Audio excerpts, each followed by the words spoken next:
Welcome to A Photographer's Life, the channel that takes you behind the curtain into the world of professional architectural photography. Join us now for an episode with one of America's premier architectural photographers. Today's broadcast is part one of a recent interview with veteran American architectural photographer, Barry Schwartz. Today's interview was conducted by AIAP Director Alan Blakely.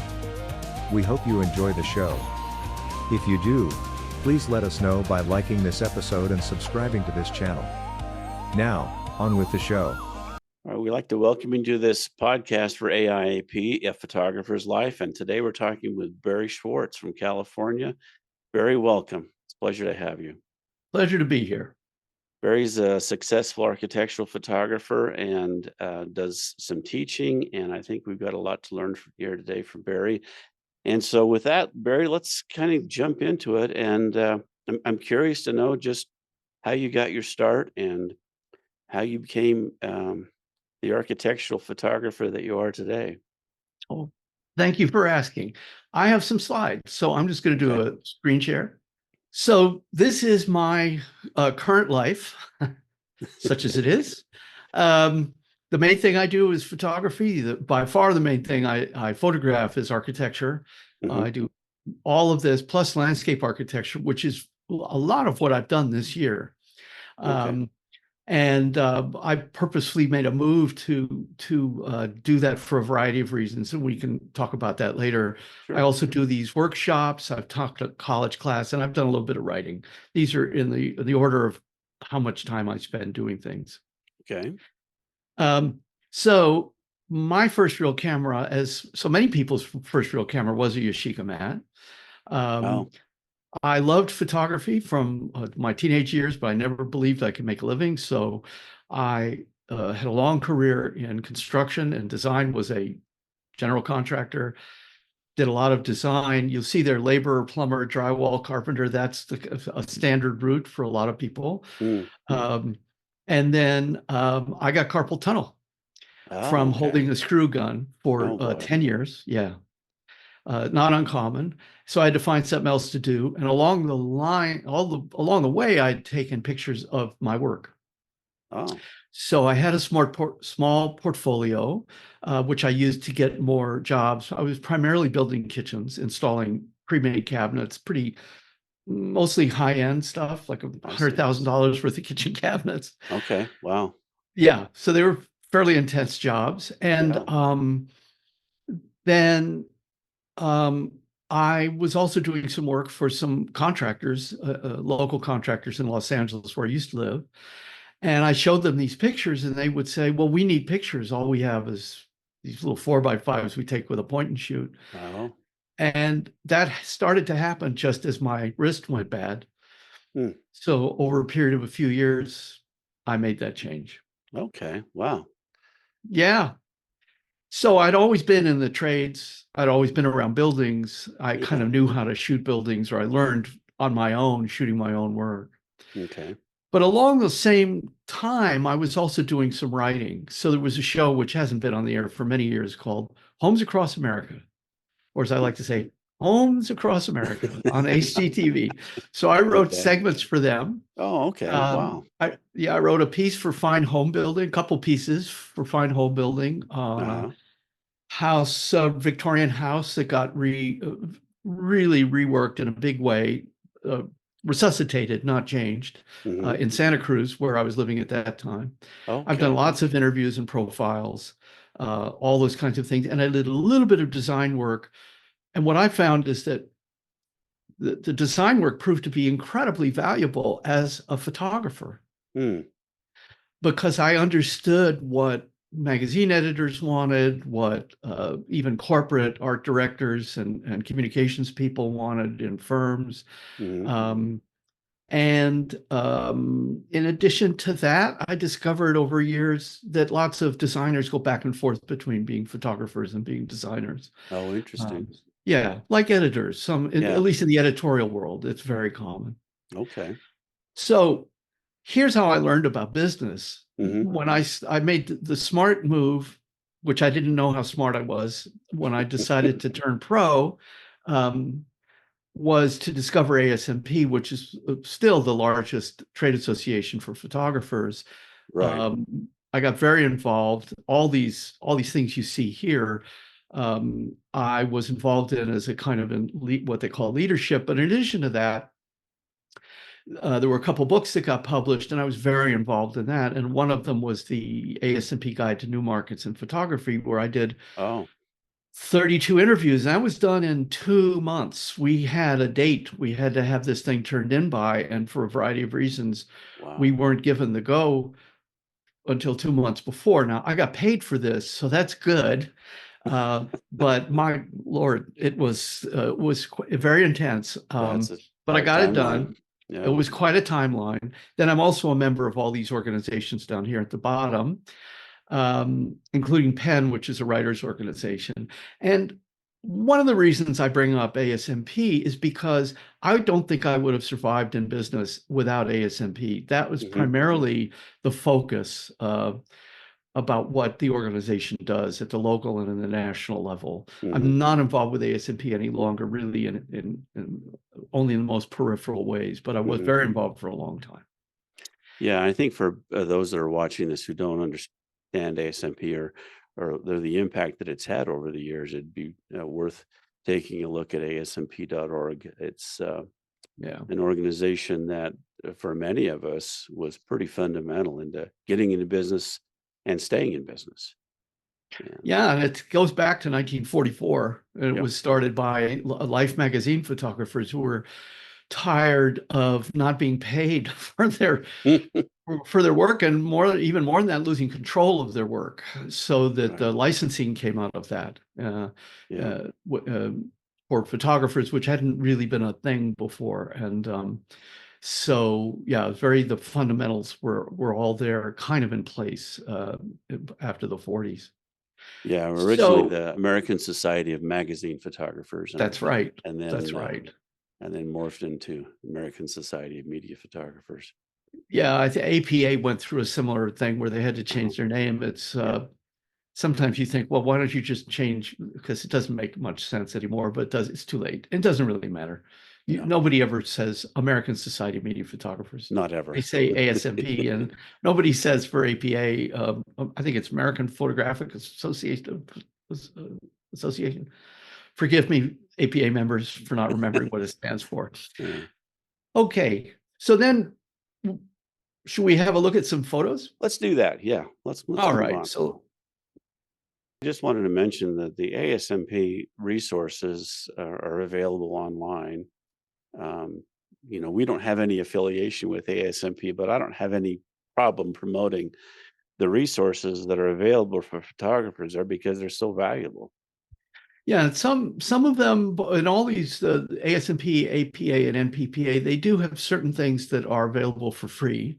NPPA has a cost of living, cost of doing business calculator, which is very basic, but it's free for anybody to use. But for members, they all have way more available, and a certain amount of duplication. So this obviously is not architecture, but you will notice that I took this photo when I was 22 years old. Okay. And you can see by the spots, I haven't cleaned anything up. These were friends of mine. But I think I already had an inkling that it was important to have lines be parallel. It's not entirely parallel, but it's not an architectural photograph, so that's okay. So around that same time, a few years later, I took this photo. This was a kind of theater dance troupe. And so I did some promotional photography for us. And this is just wild on the street, or what's called wild, where you just show up and do it without a permit or anything else. And so they were setting up, and then this woman walked into the frame, and God bless her, she was smiling. That's great. Yeah, so I'm very proud of this photo. Also, I just love the lighting. There's no lighting here, they're just both of these photos are in the shade. Very nice. And this was a friend of mine who asked me to take some headshots, and I did a roll of him. And this has turned out to be, I've licensed this photo many times since then. This is a guy named Gregory Bateson, who was my one real mentor in life. He was old then. He was born in 1904. So he died in 1980 at 76. So, but I met him as a very young man, and the definition of callow youth. And so this is one of the first architectural photos I ever took. Oh, nice. Yeah, this was for one of those contractors that I did work for that started to hire me to shoot some of their jobs. This was also licensed to an Italian cabinet company within a few years, even though this is a house in Beverly Hills. Oh, okay. So yeah, that was an early lesson for me, that you just don't know who's going to want to relicense your photos. That's so true. Yeah. Secondary licensing. I mean, it certainly has an Italian quality, including those Cypress or whatever they're called. They're Italian. Yes, right. Yeah. So it was a nice house. It was a very nice house. As Stephen Ehrlich, who's now EYRB. This was behind me. That last photo, this was behind me. So they had this beautiful little landscapey thing, and the light was good and the shadows were good. So they didn't ask me to take this, but this has never left my website. This is a fairly recent job. This is actually for a landscape architect.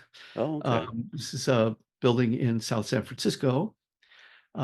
When you hit the sunset and the lighting is good and there's nothing behind it and everything's glass, you get this. Yeah, it's nice. Beautiful. Yeah. And that's such a short window of time. It's such a short window of time. Yeah.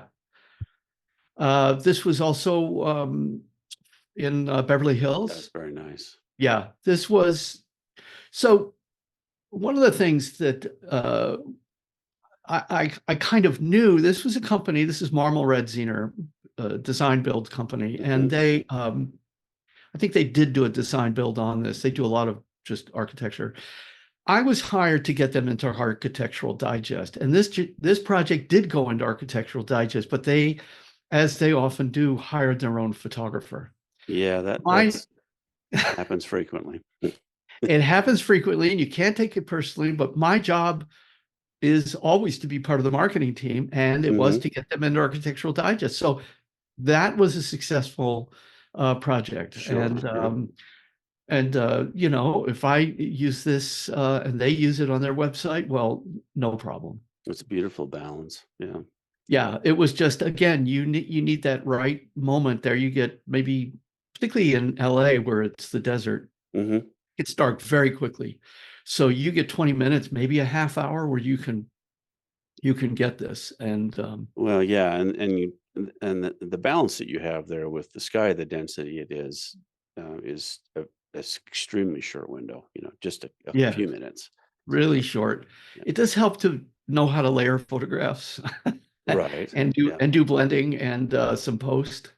So I do my own post. And anyway, so completely different job. This is also for that contractor that hired me for my first job. He did a variety of different kinds of work, and it's a nice house in Santa Monica. Beautiful. This was another Ehrlich project. And I actually had packed up and was leaving. I had all my equipment, and I looked over and I saw this, and I just quickly got out the camera and the tripod. They never even saw me, of course, because it was dark. Nice. Yeah, God bless them. Yeah. This is a fairly recent shot. This is a drone photograph. Okay. In Sonoma, of a kind of very interesting. Yeah. And it's really nice that it was square. It looked quite great. There are big vineyards on the bottom end of the picture, but that's nice. That was a nice project to do, and I think a lot of us now are flying drones. I've got a license. I got a certificate of Part 107, because you need that. For those that are not aware, you need it. Yeah. If you're going to shoot for money, to be legal, you need that, and the training is all about safety, so it turns out to be extremely valuable in that way. Absolutely. Yeah, that is so essential. And you know, this is interesting because this this 90-degree, tilt down shot is one that I get requested more and more. Yeah. And I think it's important because it for an architect or landscape architect or design architect, this shows the project in a way that looks a little bit two-dimensional and in some ways looks like they're drawing, and that is a huge deal to them. Yeah, and it has that 3D effect. Mm-hmm. And I think I came into this, I never did shoot from a helicopter, but to get a shot like this from a helicopter, you'd have to be hanging out the Not door. fun. I still have a harness, but I wouldn't want to do it again. Oh my God. Yeah, this is a beautiful thing. Yeah. And they just get better and better. Even the kind of consumer level drones, even though they're a little light and kind of blow around in the wind, it's just amazing what you can do. Yeah, it is. That's a beautiful This completely different photo. This is a pro bono project I did for San Francisco Heritage. This is part of their headquarters of the Haas Lilienthal House. The Haas family is Levi Strauss, and they had just spent $4 million bringing this place back to life, and so I spent a few days shooting it, and yeah, I've always just loved this shot. That's really nice. Thank you. This was not a photograph anybody asked me to take. I was waiting for some light to change in somebody's house, and this is what they had. So why not? You take it where you can get it. Absolutely. This is also a shot that nobody asked me to take. I was waiting for the light, and this happened. This is in Beverly Hills, overlooking. I think that's the Miracle Mile down there. Yeah. Sorry, Century City. This is a movie producer's home. Okay. I guess that should be no surprise. No. So I shot a lot of kitchens. I built a lot of kitchens. This is I did not build this kitchen, but this is the kind of thing I used to build or install. This is another project in Sonoma, landscape. It was a big landscape. It had all these fantastic olive trees, and I said, wow, you had to build around these, and they said, no, we planted these. This was a 2 or 3 acre site. This was a second, third, fourth home. Whoever these people are, I never met them. They had enough money to just do that. Yeah. That's really pretty. The light's beautiful on that. Such a nice balance again. Thank you. That's the one thing, shooting landscape towards dusk is such a tight window again. Yeah. Yeah, it's really, you kind of gauge when you're on site which side of the building you're going to be on at what time, and I typically shoot to an iPad or sometimes a computer, but when I'm doing this work, it sometimes takes too long. Yeah, just time. You just get it. Just read the screen, hope you know what you're doing, get it in focus, and go for it. I do want to say one thing about the landscape, which is harder to do in many ways because there's no lines to key off of, or fewer lines. One of my personal heroes is a photographer named Sam Abell, who's a National Geographic photographer. He is not a architectural photographer in any way. And I've been to a couple of his workshops, and he loves to talk about micro composition. Okay. And for many years, I would literally hear his voice in my head when I was trying to put something like this together. Micro composition. Now, mind you, you can fix some things by cropping and so forth and so on, but you want to try and get as much in camera as you can. And that's helped me think about how to make something like this work. Yeah, that's the leading line with that path is beautiful on there. Yeah. This is really nice. Thank you. Well, this is similar in a way because it's all about the light and the streaking light across this really kind of cold, and it's not quite brutalist, but it's very modern and clean, is how do you get this to not be a cold photo? How do you put some life into it? And part that's the color, and part is that streak of light coming across it, that diagonal. Yeah. Yeah, that would not be as successful had that been shot midday in full shadow, that Yeah. Well, I did that. well, That's one reason this photo oh, existed, because I did it and I thought, oh no. yeah, And then, yeah, you just just do it. So this is part of the Pomona colleges. And okay. again, this is kind of late in the day, and boy, having a building with glass that you can see deep into Mm, with the ambient light. I mean, it's just a gift from, it's just a yeah, gift. that's really nice. Yeah. And that And pool, that's a very shallow pool. I mean, it's an inch or two deep of water, so okay, very calm. yeah, such a nice balance on that Thank you. And this is the project. outside of that building. Okay. This is facing the other side of it. So yeah, you would never know what was in there. So you're running fast on this shoot. I was moving along. I was just moving along. This is a completely different project. This is a 2-acre VA garden at the VA hospital or the VA in West Los Angeles. And I had a Oh, client who was a landscape contractor.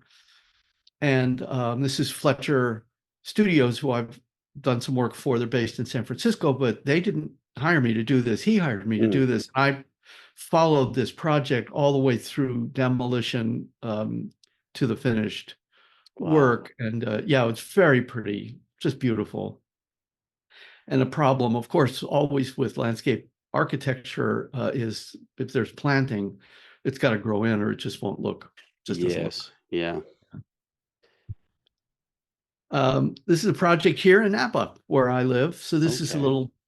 little small, I think it's a guest house in the back that overlooks the vineyards. And Such a nice balance there, Barry. oh, thank you. Thank you. Well, it's nice to have landscape lighting and then the ambient light hitting the top of the vines. Yeah. Yeah, I mean, compositionally, that's not something that someone would, who was starting out as as a landscape or architectural photographer would Yeah. land on. They would be pointing more towards the house. But the fact that you've still got the house, I mean, it still tells the story of the house, but then you've got Yeah. that beautiful light on the vines there and everything, and Well, and the clouds. dusk So it's light. not Yeah. yeah, there's something going on in the sky. That's always a blessing. You know, there was one photo, there's a company and now pretty major architecture firm called Olson Kundig. I think they're just Olson or Kundig now, I can't remember, but pretty famous. And they had a website that was so good that it won awards just as a website. Oh. And they had a photo on that, which was a little house that maybe was 5% of the entire photo, kind of in the snow in the middle of the photo. And it was so striking. And I've never forgotten that and the importance of that. And then also that the great Norman McGrath, who I've gotten to know a little bit, you talked about slicing, getting slices. Don't necessarily try and capture the whole thing. A slice can tell a big story. Yeah. Well, and his work is, you see that in all of his work, basically. Yeah, yeah, and he's great. For those that don't know, Norman McGrath, who is still working at 93, by the way. Is he? He still is. I don't know how busy he is, but he told me he was working. I just had a little email exchange with him a couple months ago. Literally wrote the book on architectural photography, or at least Yes, the I've got the first book. book. There are others now, but yeah. So he's been at it a long time. Yeah. So this is a recent job. Nice. Yeah, this was quite a, this is pretty bold and brave architecture. This is the architect designed this. This is a very normal looking house from the outside. You would never know. They did a big gut and did this. And these clients were very brave to let him That's really do beautiful. do his One thing. thing too, I wanted that people may not be seeing the fact that you're using a one-point perspective in a lot of these Yeah, shots, and that's something that's so difficult to pull off because if it's off a little bit, it's really off. it's really off. Yeah, yeah. And There's yours are perfect, and it gives such a beautiful look at a room rather than shooting everything standing in a corner to shoot every room kind of thing. Uh, yeah, it's this is just tricky a that beautiful composition, and the way that if you had not stuck that stool in there or not had the breadboard on there, it would have been a different photograph and not as successful. So well, thank you for just those noticing little because items there that I make did such a that. difference. Yeah. Well, it's practice. You just practice. And also, I think looking at a lot of photos. I mean, Yeah. it's crazy not to look at your peers or colleagues or betters' work or paintings. Absolutely. Yeah, the more visually you can consume, the better off you'll be because it will always inform what you do down the Yeah, road. yeah. And it's nice to have a little help. I had an assistant on this, and Mhm. yeah, yeah. You just practice, and don't settle. Just don't settle. Yeah, And this was very all nice. also, by the way, done with no lighting. This whole I was house, I was gonna there say was this doesn't look like you've lit this, and no, but there's so and much light. There's a you don't skylight. need it. No. Yeah. And you blend. I do a lot of this work ends up getting done in Lightroom, just Mhm. blending raw photos, DNGs. Yeah, And I I think a tweak lot of in us are doing Photoshop. that, and I think that's kind of a norm for high-end architectural, and Yeah. I should make the point that it's not the same as HDR real estate photography. It's a different Oh, process. it's a whole other, yeah, it's much more nuanced than Yeah. that. Although, as we were talking about real estate photography, the real estate photography is not, and this is not a slam, it's not about quality, it's about quantity. Mhm. And there's a certain level of quality that is acceptable, and it's about speed. And Right. people can complain all they want, but real estate people are never going to pay what an architect would pay or a No. contractor would pay. It's just not going to happen. So I know people that do make money doing real estate, but they're either doing super high end Mhm. and they're doing one or two jobs a day, or they have a crew and they don't go out and shoot anymore, and they Yeah. hire usually young photographers. We were talking about this earlier, Alan and I, Mhm. who just go out and shoot raw and deliver the raw photos, and then they just get automated and processed. The Yeah. turnaround with real estate is also very quick. It's usually Oh, yeah. 24 hours. Yeah. Yeah. Absolutely. Well, this is a beautiful shot, and Well, I'm envious of that well, home. thank you. So this is somebody's bedroom. Oh, boy. There is a private room for the shower and the toilet, Mhm. but this is right to the behind me here is a bed. Okay. And this is 10 acres in Sonoma. Mhm. And this is development. So everybody has privacy, which is, you will notice there are no shades on these windows. Wow. Um, but it was very striking to see. So I just had to take it. It's beautiful. Floor is amazing. Oh, the floor was fabulous. Everything about this was great. This is a Mhm. really good architect, and these were friends of his. Oh, And the owner is a contractor and a winery owner. I see. Yeah. Oh, wow. Just That's another beautiful. project in Sonoma, a what they call modern farmhouse. Mhm. Um, we can discuss the meaning of that word. That irritates a lot of architects, and certainly irritates people who own actual farmhouses. But it doesn't matter. It was a beautiful site, and I was very happy to make a photo of it. Yeah, that's pretty. Yeah, And yeah, perfect timing on that.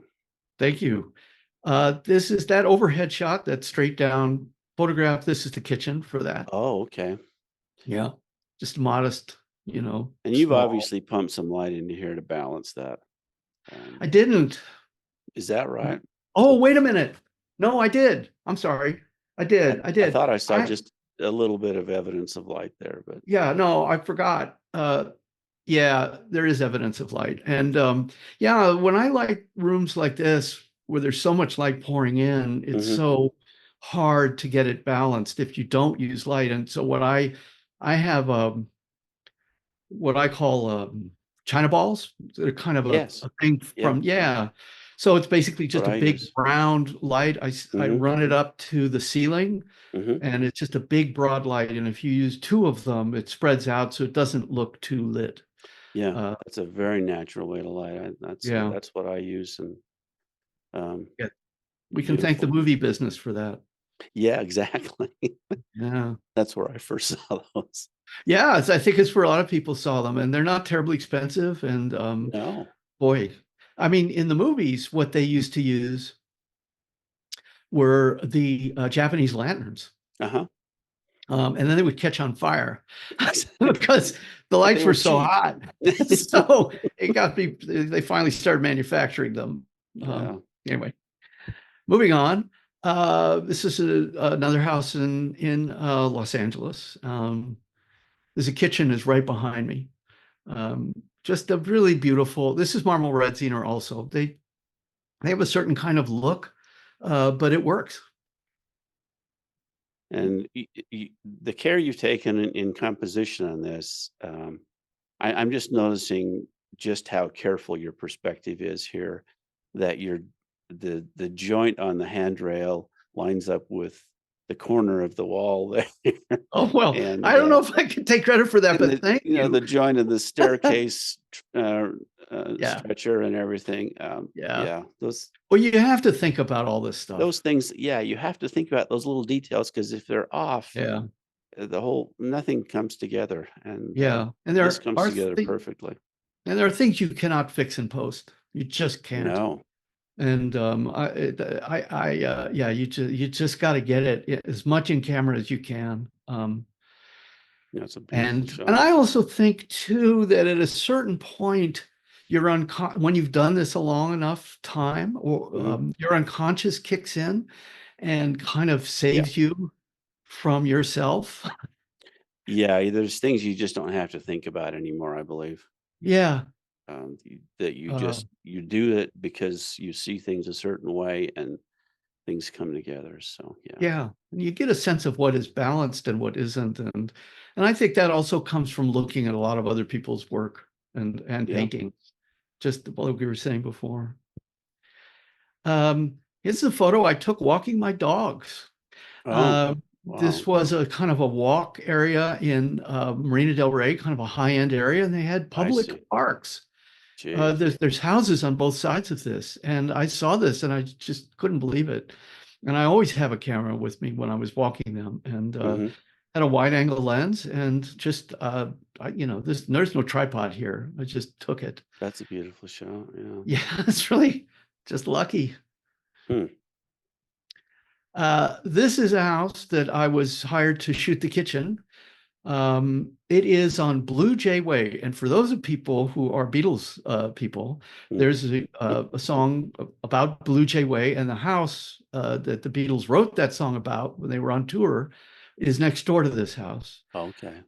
This is might be a Schindler that has been remodeled several times. There's not much Hmm. Schindler left, but when I scouted the kitchen, I said to the owner, could I take some photos of the rest of the house? Sure. And I said, I'll give you some files, and I did. And Hmm. you know, Wow, that's again, amazing. Yeah, yeah, it's just and extraordinary place. I love your F-16 star points on those Oh cool yeah, you lights. could tell. Yeah, it's all that wide angle. And this is looking out from that house at night. Oh, This is the wow. view. That's downtown Los Angeles Yeah, there. that's Yeah, amazing. and I did not like this. This is just I didn't have much time. So there's a lot of posts that went into this to try and Okay, make it look natural, but this is what it looked like in there. It was that's quite beautiful. something. Yeah, well, the guy had nice furniture, and And I that don't think I always moved. helps. Oh man, That's one of the advantages of shooting the homes that we do, and the buildings that we do, is it's yes, always nice stuff. yes, yes, yeah.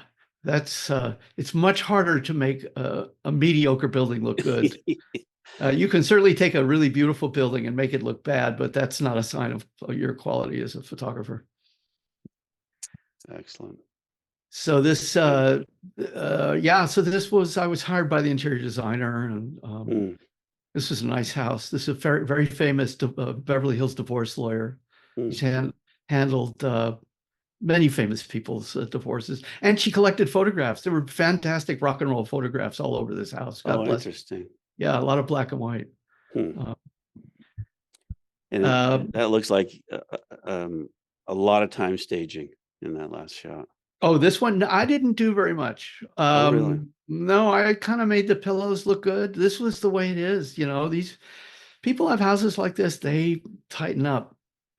You know, they have people to clean, they have people on staff.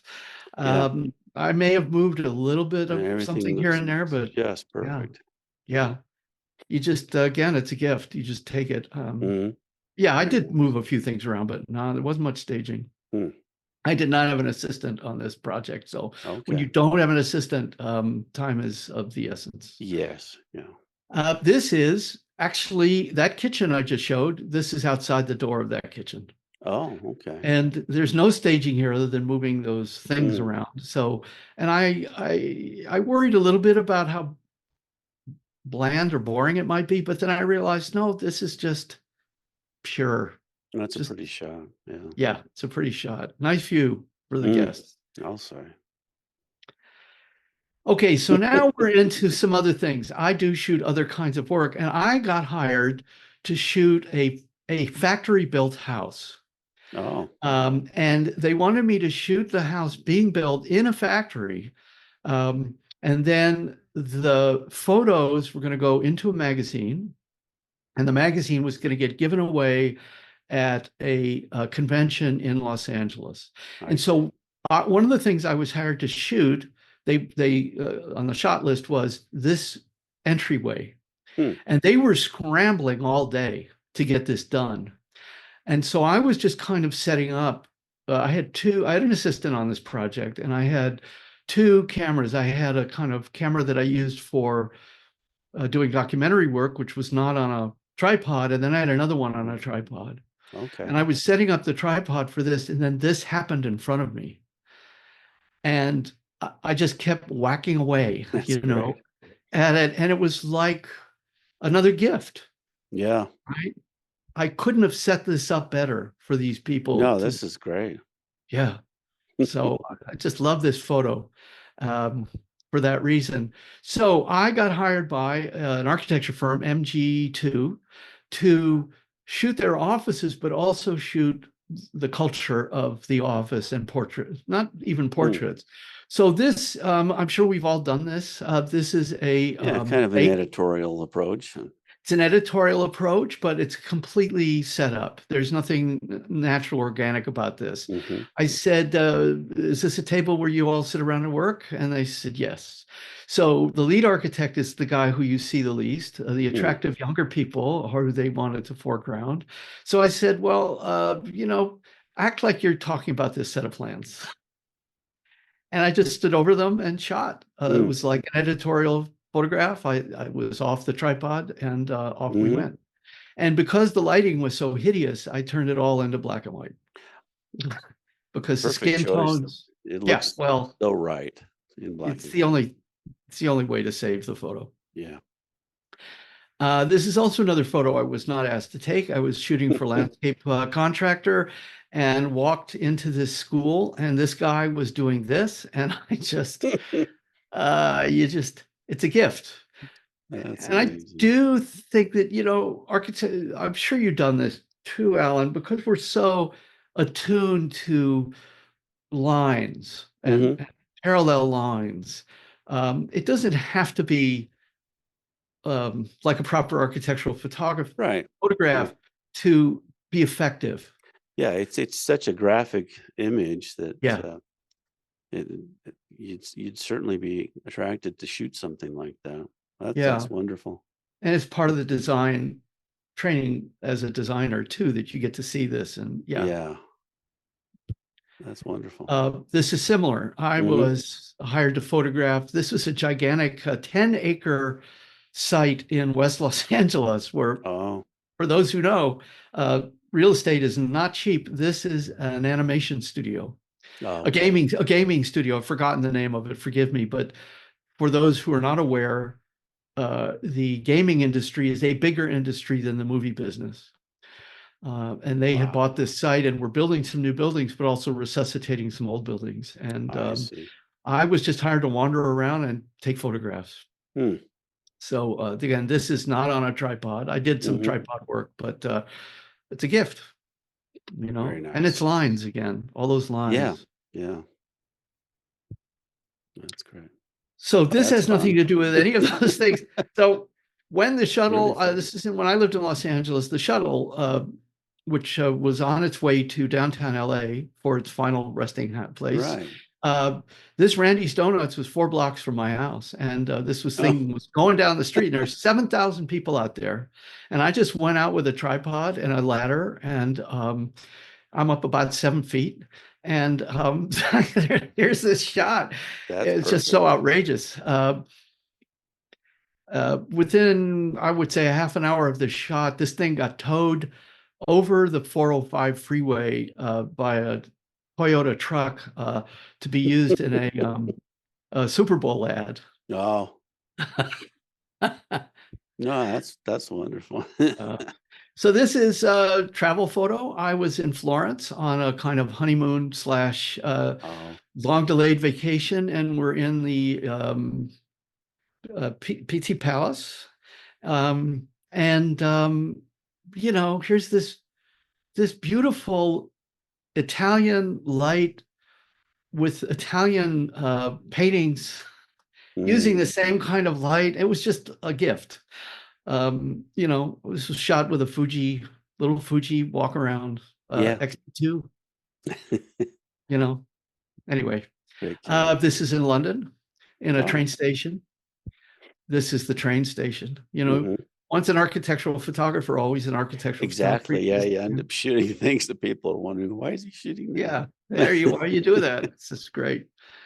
And, you know, you're often trying to get people in the shot. Well, it wasn't hard. You just had to wait for you know, again, this is something that not just Sam Abell talks about, but anybody talks about who's done street photography or documentary photography. You find your composition and you wait. You wait for something to happen inside. This is a nice little town, and we spent a week in this little hilltop town in Italy. Not bad for a view. Swallows, yeah, beautiful. This series of photographs got me into the New York Times.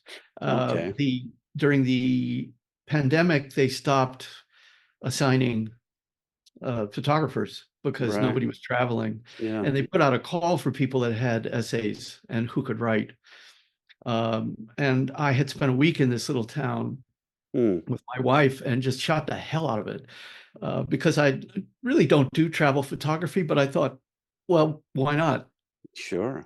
And so when they made that call, I sent them 57 photographs, and you know, they did a spread online. They published 22 photographs and a 1,000-word essay that I wrote. I love to write, and so it was, for me, it was a dream come true. That's amazing. Yeah, the New York Times takes care of you. You know, I had 2 editors, a writing editor and a photo editor on this, and this was also from that very nice little town. Yeah. This was on a tripod. And again, you just set up, put the tripod down, and wait. And this guy just walked right into the middle of the frame. And this is, you know, sometimes tricky to get. Good architects understand this, that having people in the frame has to look natural. And even the tiniest person will bring it to life. So you don't need to have them right in the middle of the frame large to bring a position. That's something that I think that's a hard balance for photographers to convey to architects who have the idea that they want people in the photograph, but there's a right way to do it, and then there's an obnoxious way to do it. Yeah, and it's become a thing now. Yeah. I mean, it was always kind of a thing. I think Julia Schulman Well, really was sure. the first person to do that. Mhm. But now it's kind of de rigueur. It's just expected to have Yeah. it to happen. But there's Mhm. an artful way to do it, and then there's a kind of blunt way to do it, and Mhm. just try for the best. Yeah. So this is not an architectural photo. Later on, when I come back on camera, I will show you how this got used. I got hired to shoot a dog on, okay, here's the deal. Once a year, Rainbird and John Deere hire a professional photographer for the cover of a calendar Oh. that they send out to golf course superintendents who are their clients. Okay. And I now know, because I don't golf, that superintendents often have dogs, and the Oh. dogs are used to chase the birds Oh. away from places that they're not supposed to be, because you can't really keep birds away, from a golf course. Mm. And so they pick a golf course and a superintendent that has a reasonably attractive dog. They're often labs to do this cover. So I get this gig, and it's it was a good paying job, but I had to show up with my assistant. They shut down half of the golf course. I had no idea where we were going to shoot. I didn't scout. We weren't able to scout. We Oh. show up at dark 30. I mean, it was pitch black when we got there at 4:30 a.m. Oh, gee. And I talked to the superintendent. We worked out a spot. I said, "Here's what I need." He already kind of knew. Mm. Um, and so I had 4 lights on this. I can see One on the catch lights. Yeah. yeah, well, and I had and that tractor back there, not a tractor, excuse me, that's a big mower. Yeah. It all had to be in the frame. That was the gig, and the Right. dog had to be in the foreground. And I thought, okay, let's make this work. So I had his owner was right over my shoulder, so the dog was happy. He Oh. was a very nice dog looking at Yeah. me. And then the golf course assistant to the superintendent had an iPad where he could control the watering system. Oh. So we got it right. And Yeah. while we're shooting, of course, you can't see this, but behind me are this line of golfers impatiently waiting to be allowed onto the lakes because we'd shut down half the golf course. And again, like the sunset shot, we had about a half an hour for the good light. Yeah. And then that was it. And you So have to produce. I mean, that's you, this people is, don't understand the pressure that yeah, there is to, you've got to hit a home run each time at bat. yeah, yeah. This is the difference. And this is when I teach, this is one of the things I tell my students is, yeah, if everybody says photography is dying. They've been saying this for over 100 years, but professional photography is dying, and iPhones and on the rest. If you get professionals, being a professional means you get the shot no matter what, and you can repeat it. Exactly. Uh, Yeah. yeah. Ansel So Adams used to say that, the most important thing it was predictability and repeatability. yeah, Um, yeah, um, and if you can do those two things, then that makes you, the professional. yeah. So And this photo is on my portrait section. that's great. It's also my dog and cat section, which I have in my personal work. But anyway, so this is also part of that project in Italy. Mhm. This was in that little town. This was kind of the quote unquote mayor of the town. This was his Oh, bar. Yeah, he was a very nice man. I mean, this is a tiny place. You could walk around the whole place in 20 minutes. mm, This was a project that I was hired by a contractor to shoot some construction progress photos. wow. And here was this guy mopping down this deck, and Oh man, it boy, was just, you know, perfect. Just perfect. He was great. that's neat. This is that garden in the VA hospital. This was part of Oh the yeah. project I did for another landscape contractor. Because I was a carpenter for 20 years, a real affinity for taking pictures of people working. Yeah, I'm sure. Yeah, that's a huge help. Oh, there he is. So here we are. We're almost at the end of Sideshow. This is, in fact, Julius Schulman. This was about 4 years before he passed. He died. He was almost 100, I believe. He was a great guy. He never went to digital. You couldn't talk about digital with him. Steam would come out of his ears.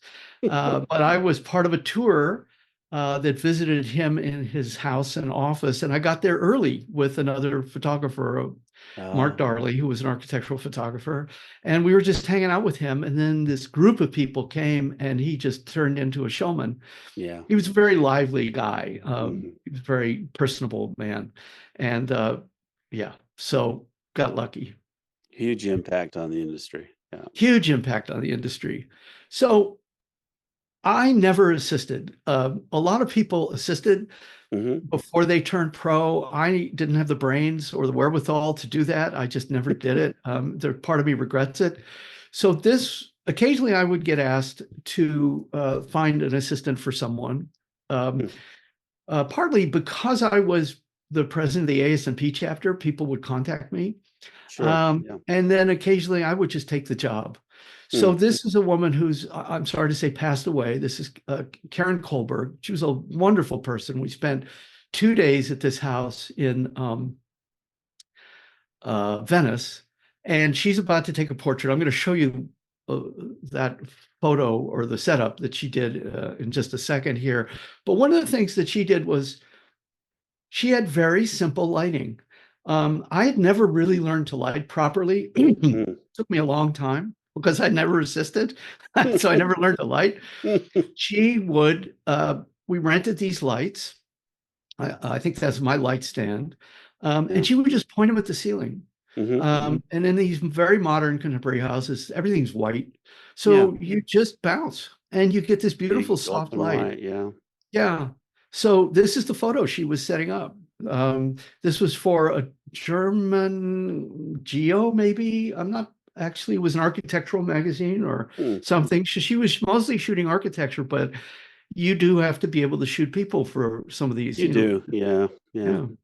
And so this was the family, and took a little bit of wrangling. But as you could see, she was in the previous photo. You have to be personable with these people to get them, because it's a completely unnatural situation. It's not, it's like doing event photography where grip and grin.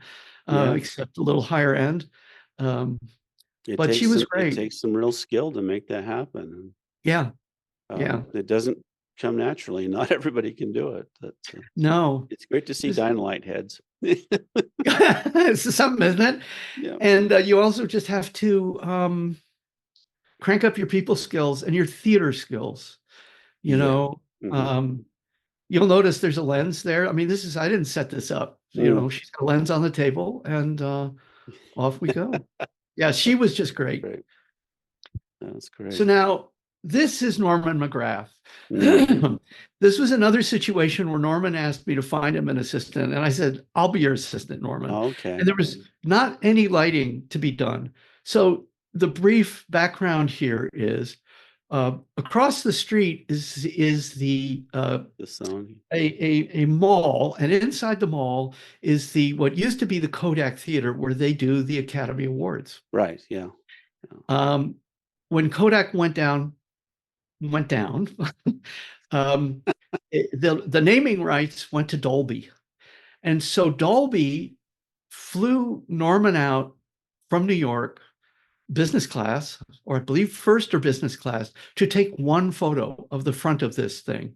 Now, here's the problem. The theater is deep into this mall, and it's just a mall. It's a nice looking mall, but you can't see the theater. There's no theater. There's a lobby.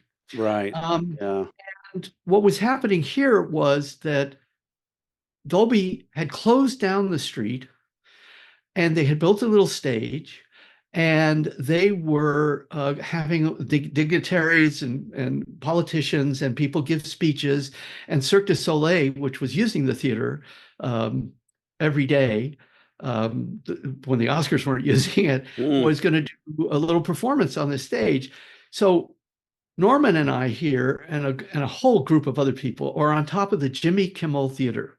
which is not just named for him for no reason. This is where he does his show. It's right across the street. We're on the roof. It was great. They gave us access to this. And so Norman had, that's a 14 millimeter lens he's holding there. And in the end, the photo that he took at this moment is the photo that they ended up using. Oh, right. Because, you know, I told Norman when I picked him up, I said, there's nothing there to shoot, but you know, you do the job. So he immediately figured out what to do and all of that. So this is the last photo I'm showing, partly because I went looking through things to show you all here, and I had forgotten I had taken this photo. This photo, by the end of today, is going to be on my website in my portrait section because it's so striking. Norman is a very tall fellow.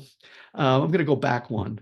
So because he had agreed to take this photo of the front of the building, at 10 o'clock that night, after they had opened up the street and cleared everything away, he was going to get that photo that he was hired to do. Even though he knew they probably wouldn't use it, you know, you kind of have to do that. I understood what he was, you just have to prove to them by taking the photo that this is not the photo you want. So at 10 o'clock at night, this is Hollywood Boulevard, the middle of Hollywood Boulevard. The Gromans Chinese is just down the street, very busy. He got out in the middle of that street that you can see down there on sticks and a tripod with cars going by either way. And about where that white truck was me. You know, and, you know, I said, Norman, what do you want me to do? Yell at you that a car's about to come and hit you? But there was no way to do that because there were cars everywhere. And he stood out there for 10 minutes. Oh my gosh. He might have been on a ladder. I can't quite remember because you want to get a little bit of height, but he got the shot. Oh, wow. He got the shot because that's what he was hired to do. And then, of course, as I say, he used this one, which I believe was shot, might have been shot handheld. Gee. Yeah, that's a lesson. That's amazing. So there we are. That is the end of my slideshow. So I'm going to, all right. That's great. Thank you. Those were really interesting. That's given us a really good look at your business and what you do, and kind of a broad look at what architectural photography right now is. I think a lot of people don't really understand what architectural photography is, but after this, hopefully they do. Well, you have to be ready. Yeah. For whatever comes. And, you know, it's also a matter of communicating clearly with your clients, but it's also a matter of, I've gotten clients who never anticipated, well, like this photograph that Norman took. Nobody thought this would be the photo that Dolby would want. Yeah. But it was. But he knew that because he knew they wouldn't like the other one. That's a rather extreme case, but Norman's been around for a while. I mean, this photo is from 2012. Okay.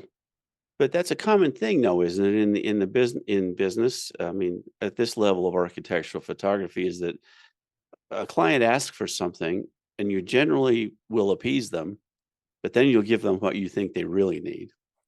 Yeah. And also, I think for any photographer, it's about access. So it doesn't matter if you're doing a portrait or a wedding or whatever it is, it's access. And while you're there, make time. You know, or don't waste the ability that you've been granted to be in a place where you'd never normally be. Exactly. Yeah. And then that, you know, I'm forever making photographs that the client didn't ask for, and taking more time on something than the client has asked for. But hardly ever is that a waste of time, because the client generally ends up using those photographs ahead of their other ones. Or they license extra photographs. Exactly. Yeah. You know, and boy, and the light may be better later if you just wait. This has been another episode of A Photographer's Life. If you've enjoyed this program, please let us know by liking this episode and subscribing to this channel. A Photographer's Life is brought to you by the Association of Independent Architectural Photographers. This episode is copyrighted, and may not be used in full or in part, without the written permission of the AIAP. Please join us again soon for another inside look at the world of professional architectural photography.